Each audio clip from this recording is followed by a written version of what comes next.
This is the kind of drama queen behavior that has dominated the Trump years, where every kind of event is catastrophized to its highest extent. So you would say that any past, so like the Whiskey Rebellion in the United States, that's stupid. They shouldn't have called it that. They should have called it like the farmer protest or something different, or because what you're saying right now, it stands in contrast to how every other person viewed insurrectionism or insurrectionists at the time when, say, the 14th Amendment was drafted and ratified. People viewed people sometimes as being insurrectionary or giving aid or comfort to enemies of the United States just for letting their children go off to war to serve the Confederacy. The woke streamer Destiny had a couple of guests on his podcast, one of them being Glenn Greenwald. He absolutely destroyed Destiny and the rest of the woke cult after Destiny tried to press him on the J6 stuff, on the insurrection stuff.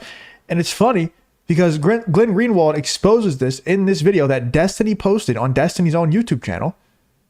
A lot of these people don't even know what an insurrection is. Like, they keep saying it. They keep saying J6, it's an insurrection. They're trying to overthrow the government.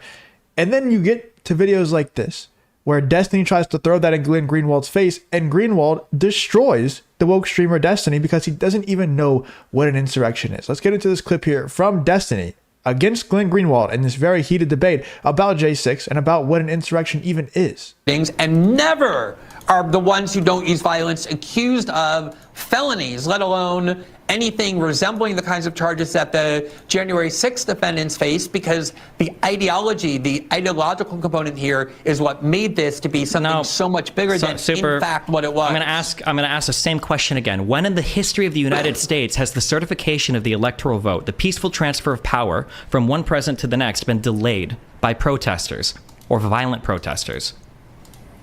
I'm happy to concede that this is the first time that people went on January 6th. Then it's historical. Then it's historical. And interrupted the proceeding. Yeah, then it's historical, right? By definition, it's a moment in history that is unique. It wasn't a serious disruption. They delayed the vote, didn't they? By 3 hours or by 4 hours. For the first time in U.S. history, yes. That's significant. That's serious. Why is it more significant to delay this proceeding than other congressional proceedings? Things like voting on wars or confirming Supreme Court justices are pretty serious, too, in terms of the things Congress is supposed to do under Article 1. But the reason we don't consider those protests, even though they might have delayed the proceeding some, to be historic or serious or an insurrection, is because they never posed a threat to the stability of the United States government. In order to have an actual insurrection of the kind that you want to claim this is, you would need enormous numbers of very well-trained people who are heavily armed with serious plans to go into the Capitol and overthrow the power of the United States government. This is the kind of drama queen behavior that has dominated the Trump years, where every kind of event is catastrophized to its highest extent. So you would say that any past, so like the Whiskey Rebellion in the United States, that's stupid. They shouldn't have called it that. They should have called it like the farmer protest or something different, or because what you're saying right now, it stands in contrast to how every other person viewed insurrectionism or insurrectionists at the time when, say, the 14th Amendment was drafted and ratified. People viewed people sometimes as being insurrectionary or giving aid or comfort to enemies of the United States just for letting their children go off to war to serve the Confederacy. It's nice if you, Glenn Greenwald, personally have some view of what you personally think an insurrection. Yeah, the words change, and I know Destiny knows this. I've heard him say this before. Like, I used to watch Destiny a good bit until he went full lunatic. Like, he was actually pretty level-headed. Level-headed is a reach. He was actually pretty normal for a while, but then, like, in the last year or so, he's just become completely unhinged and unwatchable. But I know Destiny knows this. He's smart enough. Words' meanings change over time. Especially today in the age of the internet, where information is just so quickly in our face, we get inundated with these words so much. Like, the word insurrection is now associated with J6 very heavily, and the word is also associated with overthrowing democracy. They always use those together, where it's like they try to overthrow democracy on J6, and if you elect Donald Trump, he's going to try to do it again. Like, that's very obviously what those words mean. So when Glenn Greenwald is going at Destiny and saying it wasn't an insurrection, he's basically saying, like, it wasn't an insurrection in the way that people say that it was an insurrection, right? It wasn't like they were trying to overthrow the government. They knew that they weren't going to overthrow the government because you would need immense military power in order to do so, and they didn't have that. There were people holding flags and no weapons or anything, it was people with their face painted and funny hats on and holding flags that say "Make America Great Again" and American flags. It wasn't anything crazy that was going to overthrow the government. And everybody knows this, and Destiny knows this too. But because it helps their side of things, because it helps their arguments, and it furthers their agenda and their worldview, they catastrophize the whole thing and then make it seem like it's, some 9/11 style event. And it's really ultimately just not. But Destiny is going to continue to make that argument until, the day he dies. Insurrectionist or rebellion might look like or what it should be. But to be quite frank, your opinion doesn't really matter. The opinion would be the historical relevance of the saying in the United States. It would be the historical analysis that exists for historical rebellions or insurrections in the United States, which oftentimes had very little to no chance of succeeding. Even the insurrectionists themselves thought that they were going to succeed. And we would use that analysis that exists at the time when, say, the 14th Amendment was ratified, and then we would use that going forward to figure out what do we think an insurrection and a rebellion is. And again, you can try to minimize and you can try to call it ideological and whatever you want. None of those congressional protests that you mentioned in the past rose to a level where tens of thousands of protesters were violently breaking into Congress and delaying the certification of the presidential vote. You just got done saying that the maximum number of people who entered the Capitol was 2,000.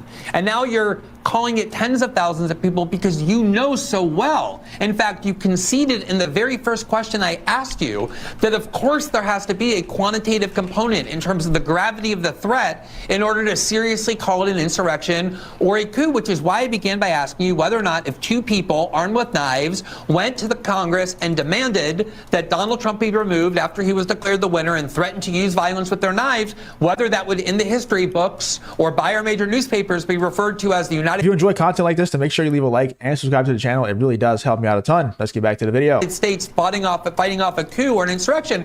And you said, yeah, I mean, I guess if it's just two people, then it would probably be pretty ridiculous to call it that. So I see this, what happened on January 6th, a 3-hour riot that even the FBI's informants on the ground told the FBI in real time was never intended to be any kind of premeditated violent act on the part of most people, but instead was something that happened spontaneously, as so often happens where political protests confront the police and become violent. I see it much more akin to the kind of ridiculous example that I began by asking you, where you conceded that wouldn't be called an insurrection, than I do some kind of Civil War type situation or even a meaningful armed rebellion of the kind that happened in Russia last year, where even that was crushed in 12 hours. Are you familiar with Loki's wager? Explain it to me. So I think Loki makes a wager with two dwarves or whatever, and eventually they say that they can cut his head off.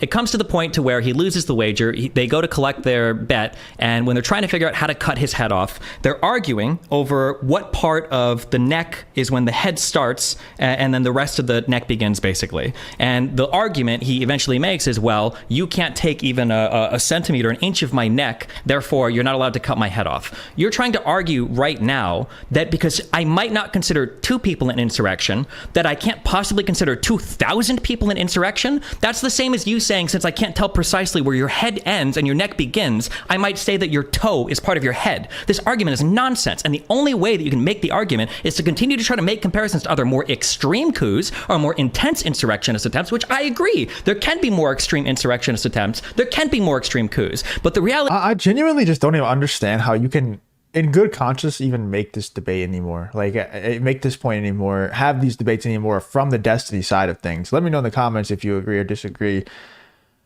It's so obvious. Like, we've seen so much footage of what happened on that day on J6 and what Destiny's talking about.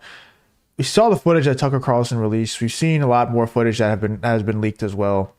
And I mean, I think as objectively as possible, zooming out and looking at what happened on that day, they were let in and shown around as if they were on a tour. So much so that the tour guides, the security guards, whatever you want to call them, were checking to see if more doors were unlocked so they could open more doors to let them see around more. They were let in. I don't get this. I don't get the obsession, man. And honestly, at this point, like, I think we maybe should, I don't know. I don't know if the right move would be for Glenn Greenwald and all the others to just stop debating people like Destiny on this topic. Or if they stop debating them, would the rhetoric get even worse? I don't know. Like, some part of me is like, just stop giving this idea, this J6 stuff, even oxygen at all. But the other part of me is like, well, if we stop talking about it, if we stop debating them and pushing back on people like Destiny, then the rhetoric's going to get even worse and more extreme, and they're just going to keep leveling it up over and over again. And eventually it's going to be in American history as some 9/11 style event when it never was that in the first place. Well, it is. Even if you want to wind it all the way back down, even if you want it all the way back down, say like, okay, we'll ignore the tens of thousands of protesters outside. We can just go with 2,000 people. Glenn, how are you seriously going to argue that 2,000 people inside the Capitol with the goal of delaying the certification of the vote, which they accomplished, doesn't represent an insurrection? Wait a second, Glenn, just before you go on, I just want to put you on Glenn's question. So Glenn's question was, he said an insurrection when there's an actual threat to democracy. I'm pushing off that a vote isn't a threat to democracy. At what point did you call it an insurrection? Would you call it an insurrection on January 6th? I don't know, like, here's the thing. I don't know the thin line that they'd have to cross to call it an insurrection, but whatever line that is, it was crossed a long time ago. You had the President of the United States calling up over 100,000 people to D.C. Basically, he doesn't have an answer to the question. He doesn't have an answer. And I'm not, like, I feel like you could use that argument for everything, you know, for any insurrection. Like, you could say, oh, if there's 20,000 people that went in with tanks and RPGs and stuff, obviously that is an insurrection. But you could still make that same argument, like, oh, at what line wasn't an insurrection? Was it the weapons? Was it the amount of people who were inside? And you still can't give an actual answer. Like, I don't know what the answer is, and Destiny doesn't either. I don't think that's what makes this thing not a coup or insurrection. I think it's a lot of other things. But that Destiny does not have an answer to this question, and he refuses to say, I don't know. He's just going to go off on this long tangent and try to change the subject again and dance around the actual point that Glenn Greenwald was trying to make. Let me know in the comments what you thought about this debate here between Destiny and Glenn Greenwald about J6. I thought Destiny very easily got demolished, but let me know in the comments if you think Destiny was right, or do you think Glenn Greenwald was right? Let me know what you're thinking about this whole Destiny debate.